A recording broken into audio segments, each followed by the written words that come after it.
할렐루야. 하나님이 함께 하시는 은혜와 평강이 오늘도 주님 앞에 나와 예배 드리시는 여러분 모두에게 충만하기를 기원합니다.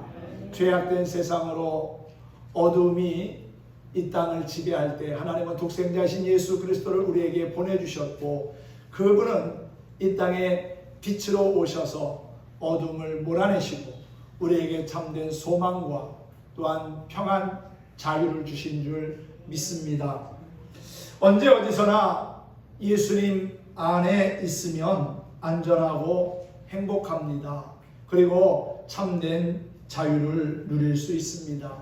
오늘 고린도전서 10장 7절에서 13절의 말씀을 배경으로 주 안에서 누리는 자유라는 주제로 함께 은혜를 나누도록 하겠습니다. 출애굽한 이스라엘 백성들이 광야에서 멸망을 당한 이유가 있습니다. 하나님 말씀에 불순종하고 불신앙적인 삶을 살았기 때문이지요. 구체적으로 4가지의 사건이 오늘 본문에 기록되어져 있습니다. 조상들처럼 그릇된 길로 잘못된 삶을 살지 말자고 본보기로 기록한 내용이지요. 우상숭배, 음행, 하나님을 시험하는 것, 원망하고 불평하는 것, 이것들이 결국은 하나님의 마음을 아프게 했고 또한 스스로 죄를 범하여 멸망당하게 한 결과였습니다.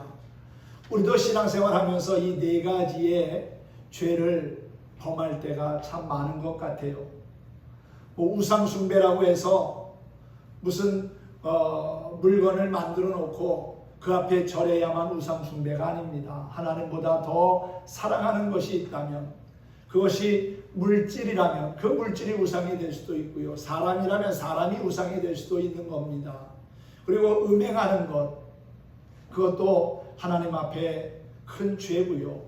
또한 하나님을 시험하는 일이나 또한 원망과 불평을 일삼는 것도 역시 그릇된 일이라는 거지요. 그러므로 이러한 죄 가운데서 벗어나서 우리의 삶의 빛이 되신, 소망이 되신 주님만을 의지하며 살아가야 합니다. 그래야 주님이 주시는 참된 자유와 기쁨을 우리가 누리며 살 수 있는 것이지요. 오늘 이 고린도전서 10장의 말씀을 보면은 출애굽하면서 이스라엘 백성들이 큰 하나님의 은혜를 경험했다고 했습니다. 그들이 모세에게 속하여 다 구름과 바다에서 세례를 받고 다 같이 신령한 음식을 먹었고 신령한 음료를 마셨으며 또한 신령한 반석으로부터 마셨는데 그 반석은 곧 그리스도라고 했습니다. 그런데 그들의 다수를 하나님이 기뻐하시지 않았다는 거예요. 그 하나님이 기뻐하지 않은 이유가 바로 7절에서부터 10절에 나오는 4가지의 사건 때문이었다는 겁니다. 먼저 출애굽기 32장에 나오는 우상숭배의 사건, 하나님이 가장 싫어하는 일 가운데 하나가 바로 우상숭배지요. 하나님은 나 외에 다른 것을 섬기지 말라고, 예배하지 말라고 10계명 가운데서도 첫 번째 계명에서 말씀하신 바가 있습니다. 그런데 출애굽하는 과정에서 광야를 지나가다가 모세가 시내산에 올라가서 10가지의 계명을 받지 않습니까? 모세가 더디 내려오니까 자신들을 애굽에서 나오게 한 신을 형상화해서 만들자고 해가지고 금송아지를 만듭니다. 그리고 그 금송아지 앞에서 백성들이 먹고 마시며 일어나 뛰노라라는 그러한 내용이 출애굽기 32장에 기록된 말씀입니다. 하나님은 그 일로 인하여 몹시 진노하셨고, 그리고 레위 족속들을 통하여서 자신의 형제와 또한 친구들을 죽이게 합니다. 그래서 그때 칼에 의해서 죽임을 받은 사람들이 3,000명 정도가 된다고 출애굽기 32장 28절에 소개하고 있습니다. 우상을 숭배하는 일은 하나님을 믿지 않고 대적하는 행위입니다. 그리고 또 한 가지 음행의 사건이 있었지요.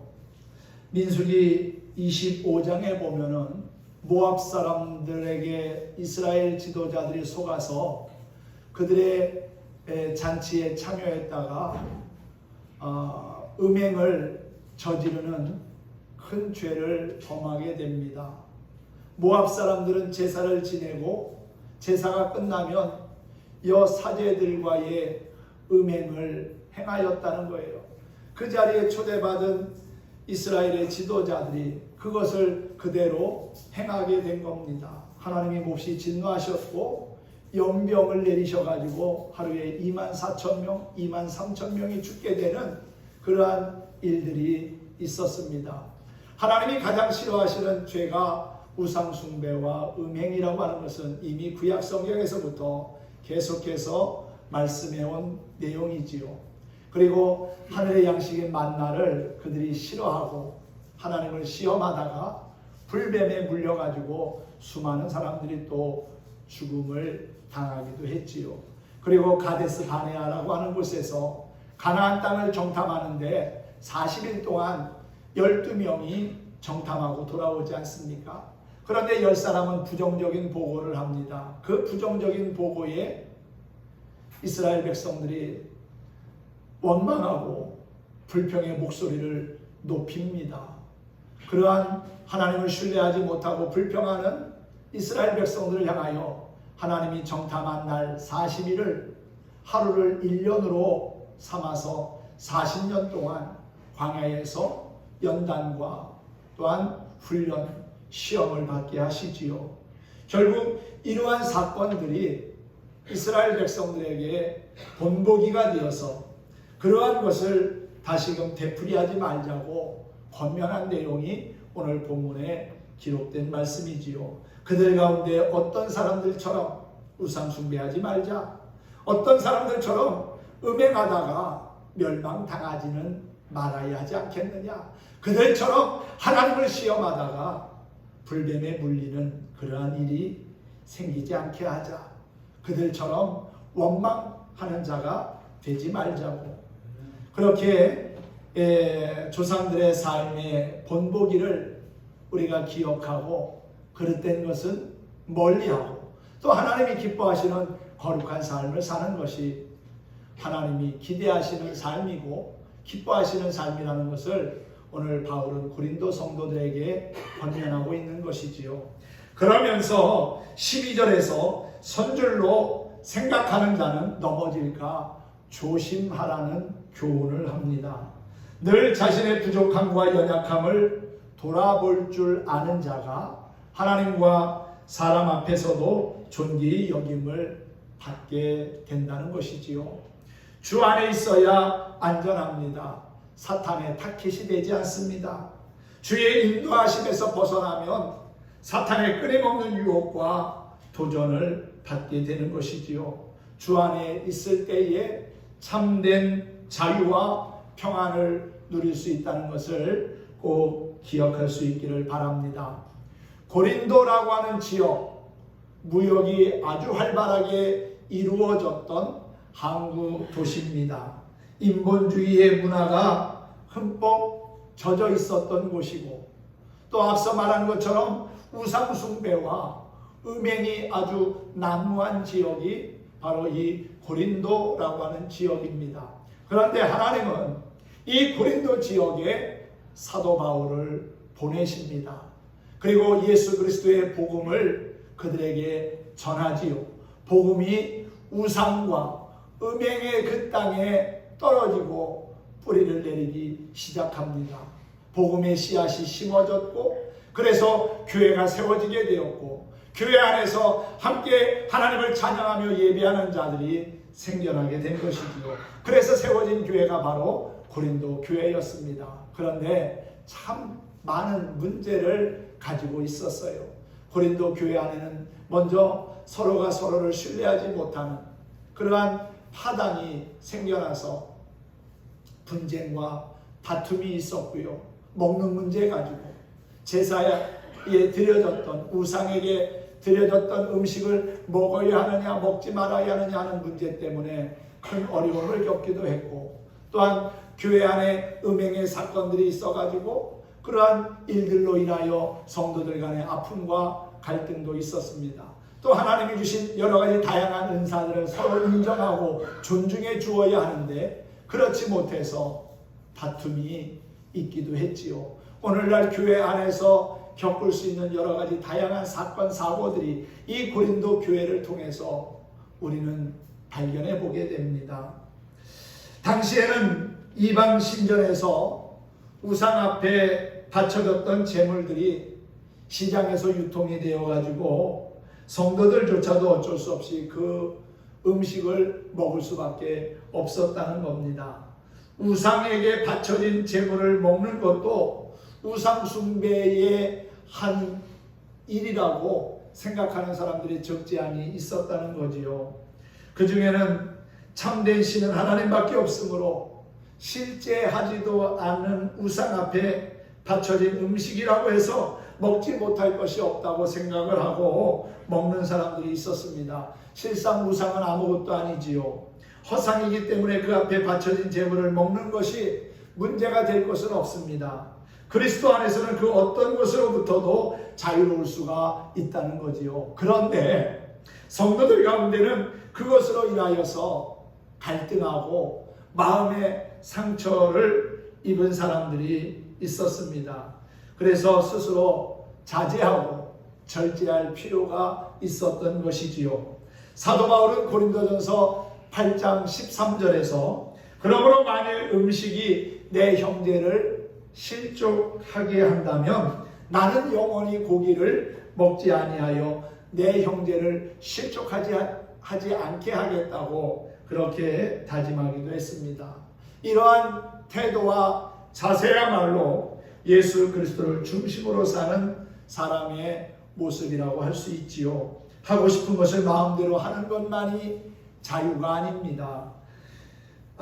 갈라디아서 5장 13절에 보면은 형제들아 너희가 자유를 위하여 부르심을 입었으나 그러나 그 자유로 육체의 기회를 삼지 말고 오직 사랑으로 서로 종노릇하라 하는 말씀이 있습니다. 이 말씀처럼 사람들은 자기 마음대로 하는 것이 자유라 하지만 다른 사람을 위하여 자제하고 또한 하지 않는 것은 절제하는 것은 어찌 보면 더 필요한 자유가 아닌가 생각이 됩니다.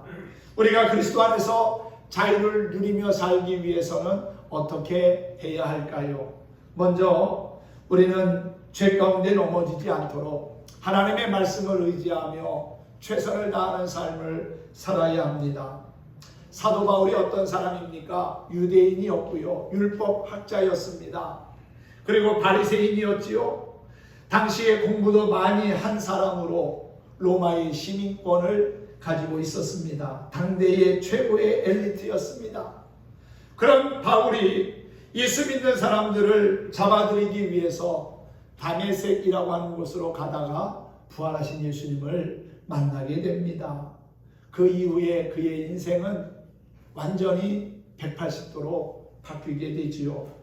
자신의 모든 소유와 명예와 그리고 지식을 마치 배설물처럼 내버리고 복음을 증거하는 일에 일생을 헌신합니다. 그것도 유대인들뿐만 아니라 이방인들에게까지 가서 복음을 전하는 일에 힘쓰지요. 그런데 복음을 전하는 일이 그렇게 쉽거나 만만하지 않았습니다. 복음을 전하다가 매를 맞기도 하고 감옥에 갇히기도 했습니다. 배를 타고 가다가 파손하여 죽음의 위기를 몇 차례나 넘겼는지도 모릅니다. 바울은 예수님의 이름을 위하여 얼마나 많은 고난을 받아야 하는지 보여주기 위해서 선택된 사람이었습니다. 사도행전 9장 16절에 보면 주님께서 이런 말씀을 하셨어요. 그가 내 이름을 위하여 고난을 얼마나 받아야 할 것을 내가 그에게 보이리라 라고 말이지요. 여러분, 그렇게 바울은 복음을 전하는 일로 인해서 수없이 많은 고난과 어려움을 겪었지만 한 번도 그 일로 인해서 원망하거나 불평하지 않았습니다. 오히려 자신을 그럼에도 불구하고 써주시는 하나님의 은혜가 그저 고맙고 감사해서 로마에서 목이 잘려 순교하는 그 시간까지 오직 예수 그리스도의 사람으로 복음에 합당한 사람으로 일생을 살았다는 것을 보게 되지요. 바울은 늘 겸손했고 맡겨진 일에 최선을 다했습니다. 고린도전서 9장 27절에 보면은 내가 내 몸을 쳐 복종하게 하면 내가 남에게 전파한 후에 자기가 도리어 버림이 될까 두려워함이로다 라고 고백하면서 오늘 고린도 성도들에게 당부하기를 그런즉 선줄로 생각한 자는 넘어질까 조심하라고 그렇게 말하고 있지요.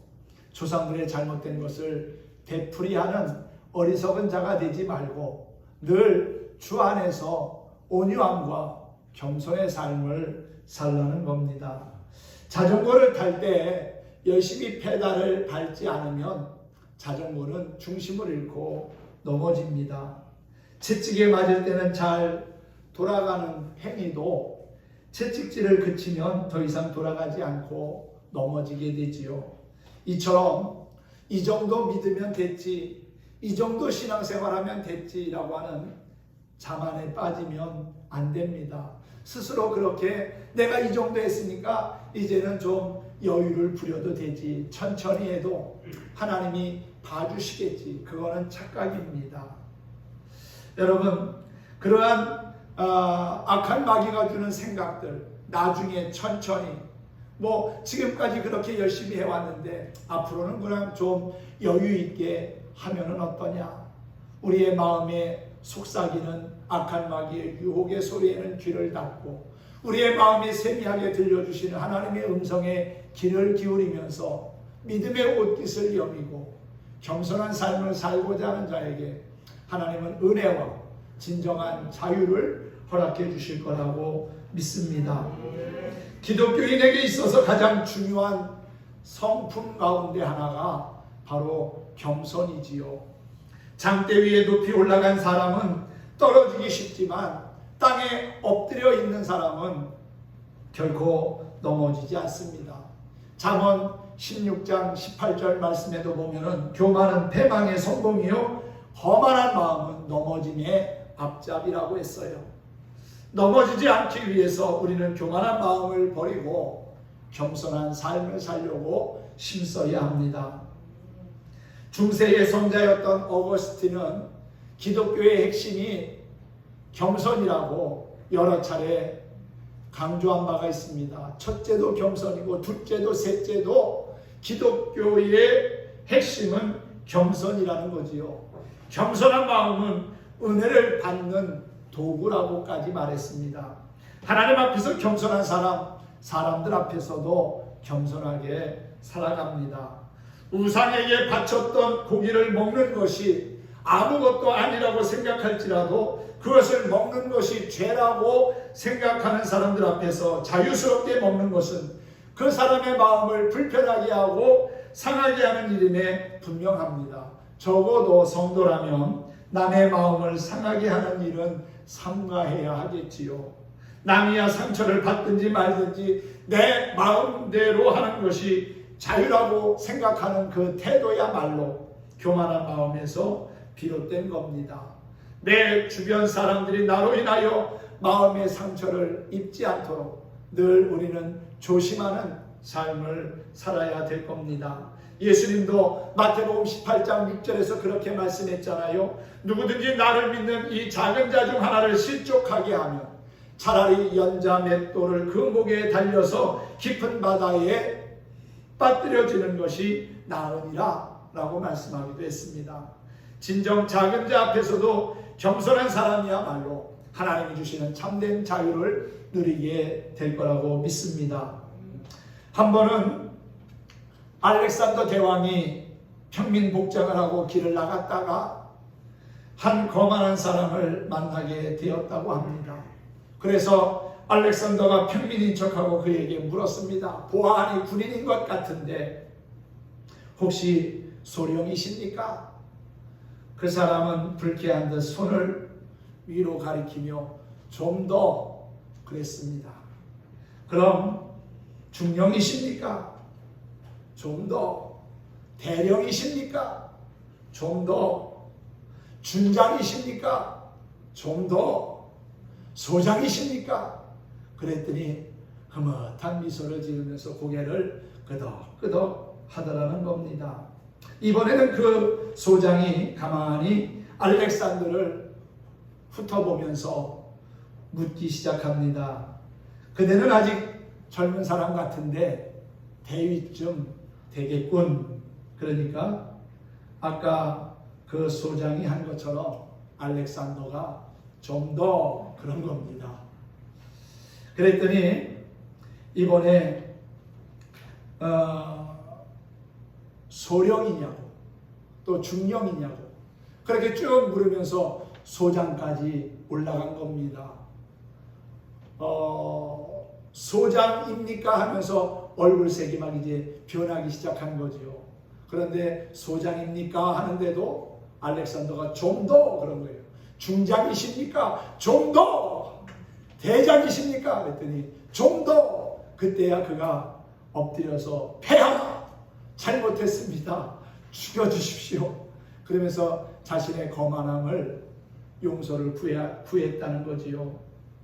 여러분, 그 소장을 향하여서 알렉산더가 그렇게 말했다고 그래요. 교만하고 건방지게 행동하지 말라고 말입니다. 우리가 늘 하나님 앞에 서 있다는 생각을 가진다면 교만하거나 건방 떨지 못할 겁니다. 세상 우주 만물을 창조하신 전능하신 하나님이 내 앞에 있는데 어떻게 우리가 그분 앞에서 함부로 까불 수 있겠습니까? 교만은 결국 멸망으로 가는 지름길입니다. 그래서 늘 성경은 우리에게 겸손하게 살 것을 권면하고 있는 거지요. 교만은 인간이 빠지기 쉬우면서도 또한 극복하기 가장 어려운 겁니다. 우리는 하나님의 은혜를 입고 사는 사람들 아닙니까? 예수님의 십자가 고난을 통해서 죄사함을 받았고 또한 영원한 생명을 얻었습니다. 그런데도 겸손할 줄 모르는 사람은 그리스도의 사람이라고 할 수가 없겠지요. 십자가의 그리스도, 고난의 그리스도를 아는 사람은 겸손한 삶을 살아갈 수밖에 없는 겁니다. 하나님께서는 이스라엘 민족을 430년 동안의 애굽 노예 생활을 마치게 하시고 그들을 벗어나 출애굽하게 하셨습니다. 홍해를 건너게 해주셨고 광야 40년 동안 구름기둥과 불기둥으로 인도해 주셨습니다. 또한 하늘의 양식인 만나로 그리고 메추라기로 그들로 하여금 배불리 먹게 하셨고 마른 반석에서 생수가 터지는 기적을 경험하게 하셨습니다. 그런데 이스라엘 백성들은 이러한 놀라운 하나님의 은혜와 축복을 경험했음에도 불구하고 교만한 마음을 버리지 못하고 하나님 앞에 큰 불평을 토하다가 결국 불뱀에 물려 죽는 그러한 일들이 있었던 것이지요. 또한 가나안 정탐을 하고 돌아온 10명의 정탐꾼들이 부정적인 보고를 해서 온 백성이 모세와 아론을 원망하고 또한 하나님의 약속을 믿지 못하는 그러한 일들도 있었습니다. 그리고 결국 40년 동안이나 광야를 떠돌며 아무도 가나안 땅에 들어가지 못하는 징계를 받았지요. 여호수아와 갈렙 그리고 애굽에서 나올 때 20세 미만인 자와 광야에서 태어난 자들만이 약속의 땅 가나안에 들어간 것을 우리는 기억합니다. 이러한 일들 결국 하나님 앞에 겸손하지 못한 결과였다는 것이지요. 우리는 그 어떤 경우에도 전능하신 하나님을 바라보고 의지하며 살아야 합니다. 교만하게 자기 자신을 내세울 때는 실패하고 그리고 절망에 빠질 수밖에 없지만은 겸손하게 자신을 낮추고 하나님을 의지하면 하나님이 주시는 은혜와 참된 자유를 누리게 되리라고 믿습니다. 배를 타고 항해하는 사람이 나는 나침반이나 지도가 필요 없다. 내 나름대로 자유롭게 바다를 여행할 것이다 라고 말한다면 얼마나 어리석은 일입니까? 망망대해인 바다를 여행할 때에는 반드시 나침반과 지도 등을 의지해야만 올바른 방향을 정할 수가 있고 무사히 목적지에 도착할 수 있는 것처럼 주님을 의지해야만 올바른 방향을 정하고 우리의 영혼의 목적지인 천국에 이룰 수 있다는 사실입니다. 우리 주님은 말씀하셨습니다. 진리를 알지니 진리가 너희를 자유롭게 하리라고 말이지요. 우리가 주님께 순종하고 주님만을 의지할 때에 진정한 자유로움을 입게 될 거라고 믿습니다. 오늘 본문 말씀 마지막 절인 13절에서는 사람이 감당할 시험 밖에는 너희가 당한 것이 없나니 오직 하나님은 미쁘사 너희가 감당하지 못할 시험 당함을 허락하지 아니하시고 시험 당할 즈음에 또한 피할 길을 내사 너희로 능히 감당하게 하시느니라고 말씀하셨어요. 성경에서는 분명히 말씀하기를 오직 하나님은 미쁘신 분이라는 겁니다. 우리가 믿고 의지하고 따라가야 할 분은 오직 하나님밖에 없다는 것이지요. 오직 하나님만을 믿고 따를 때 우리는 우리의 삶을 부자유스럽게 하는 시험에서 능히 이길 수 있고 그 시험을 감당할 수가 있는 겁니다. 시험은 고난과 유혹이라고 하는 두 가지의 의미를 가지고 있습니다. 시험은 누구에게나 반갑지 않습니다. 어렵습니다. 답을 모르니까 어려운 거예요. 그런데 사실 답만 알면 시험은 더 이상 문제되지 않습니다. 시험은 우리에게 고난을 가져다 주기도 하고요. 또한 유혹에 빠지게 하기도 합니다. 인간에게 시험을 받는 것은 어쩔 수 없는 일입니다. 그러나 그 시험을 이기지 못하고 시험에 빠질 때 우리는 죄를 범하게 되고 그리고 자유를 잃어버리게 된다는 것이지요. 고난 속에서 발버둥 치는 자가 자유롭겠습니까? 또한 유혹에 빠져 있는데 어떻게 자유로울 수가 있겠습니까?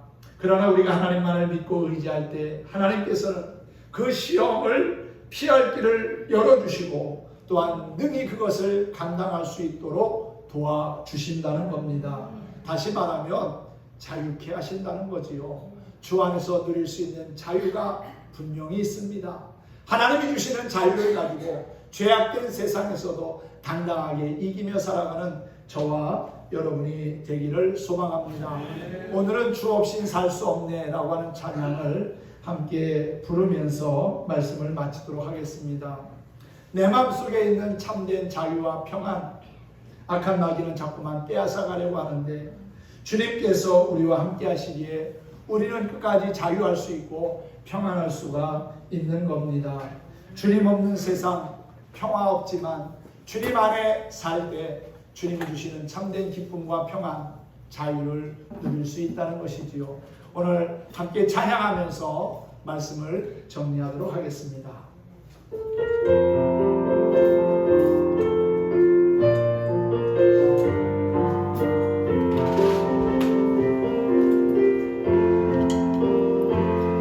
내 맘속에 있는 참된 평화는 누구도 빼앗을 수 없네.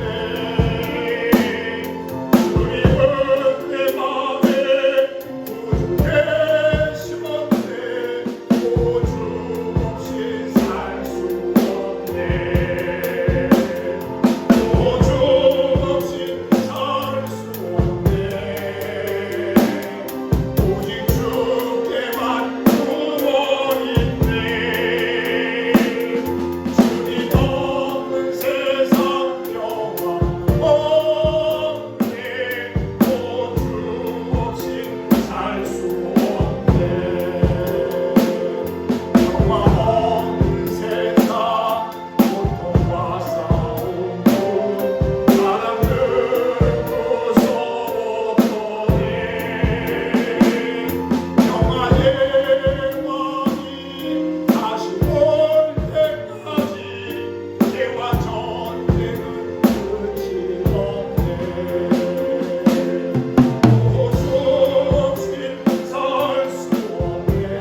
자유와 평화를 누릴 수 있습니다. 악한 마귀는 그 평화를, 그 자유를 우리에게서 자꾸만 빼앗아가려고 합니다. 우리가 주님으로부터 멀어지는 순간 악한 사단의 타겟이 되고 그 참된 자유와 평화를 잃어버리게 된다는 것이지요. 주님 앞에 가는 그날까지 흔들림이 없이 주 안에 믿음의 뿌리를 내리고 주님이 이끄시는 거룩한 삶의 주인공으로 살아가기를 소망합니다. 그래서 하나님을 자랑하는 간증의 주인공들이 되시기를 예수님의 이름으로 축원합니다. 축복합니다.